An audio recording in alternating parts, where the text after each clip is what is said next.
বিসমিল্লাহির রহমানির রহিম।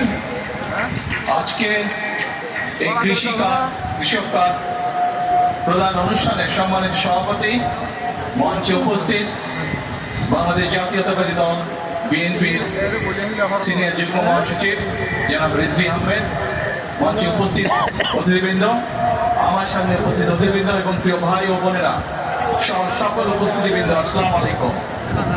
প্রথমেই আমি আপনাদের সকলকে আজকের এই পয়লা বৈশাখের শুভেচ্ছা জানাচ্ছি।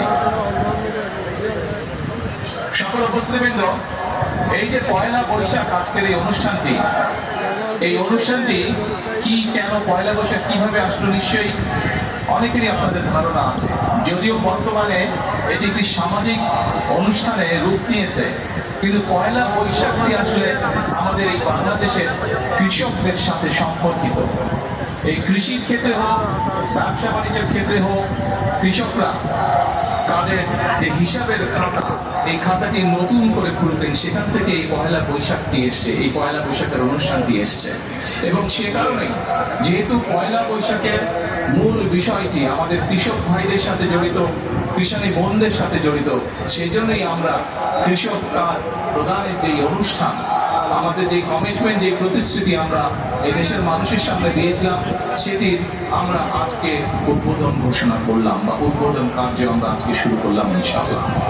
প্রিয় ভাই বোনেরা, সকল উপস্থিতবৃন্দ, আমন্ত্রিত অতিথিবৃন্দ,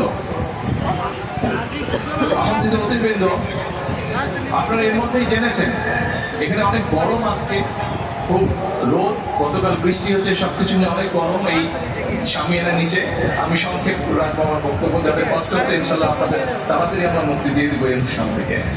আপনারা এর মধ্যেই জেনেছেন যে আমরা, যদিও অনুষ্ঠানে যে ঘোষক উনি 11টি উপজেলার কথা, 9টি উপজেলার কথা বলেছেন, বাট আমার কাছে যে কাগজ এসেছে এবং আমি যতটুকু জানি, মোট 11টি উপজেলায় পাইলট প্রজেক্ট হিসেবে আমাদের কৃষক কার্ড প্রদানের অনুষ্ঠানটি হচ্ছে। প্রায় 22,000 কৃষককে আমরা প্রথম পর্যায়ে এই কৃষক কার্ডের সুবিধা আমরা তাদের কাছে পৌঁছে দিতে চাচ্ছি। সকল উপস্থিতবৃন্দ, আপনাদের নিশ্চয়ই মনে আছে যে এটি একটি রাজনৈতিক সরকার, বাংলাদেশের জনগণের ভোটে বর্তমান সরকার নির্বাচিত একটি সরকার। আমরা নির্বাচনের পূর্বে আমরা দেশের মানুষের কাছে যে সকল প্রতিশ্রুতিগুলো দিয়েছিলাম, তার মধ্যে এই কৃষক কার্ডের প্রতিশ্রুতি ছিল।